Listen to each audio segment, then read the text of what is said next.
As we sit around and wait for Cyberpunk 2077 to announce something, anything about free DLC or upcoming next-gen versions of the game, both of which are supposed to arrive soon, I want to flash back to something many people said about the game near launch. The idea was that it would be possible for Cyberpunk 2077 to pull a No Man's Sky-style turnaround, and fix itself and fulfill its broken promises by CDPR putting its head down and delivering results. This was one explanation why CDPR was so quiet, though the longer this goes, the more we can see that Cyberpunk is actually pretty far off schedule for something like this happening. I too remember a long period of silence from Hello Games before they started rolling out significant, substantive free updates to fix and add to the game. But the wait may not be as long as you were remembering, and it's certainly a lot shorter than what we've seen from Cyberpunk here. No Man's Sky debuted in August of 2016. The first major addition, the Foundation Update, which brought base building and other features, arrived in November 2016, 4 months later.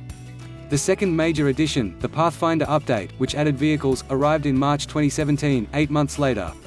Cyberpunk 2077 debuted in December of 2020, and it has now been 8 months since its release, but its only additions have been hot fixes and patches that are 99% bug fixes and performance improvements.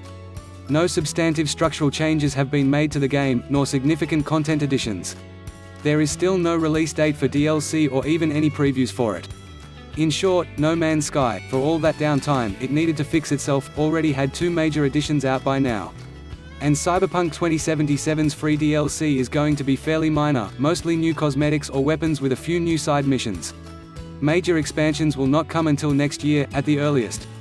I've already spoken previously about how Cyberpunk 2077 is behind The Witcher 3, which released its free DLC almost immediately, despite initial technical problems that game had, and by this point, had already released its huge Hearts of Stone expansion. In short, Cyberpunk 2077 is behind repair schedule for almost every other game you can compare it with. 8 months after launch, the game has been declared stable enough to be acceptable by CDPR, but that has been the entirety of what they've worked on so far: stability, performance, quest bug fixes, and extremely minor things like altering police spawns and changing vendor inventories. We'll see if the free DLC gets here soon, and can surprise us by being more in-depth than we think, but we will be waiting well over a year for any major expansions to the game, if CDPR does in fact deliver them in the end. Follow me on Twitter, YouTube, Facebook and Instagram. Subscribe to my free weekly content roundup newsletter, God Rolls. Pick up my sci-fi novels The Heracula series, and the Earthborn trilogy, which is also on audiobook.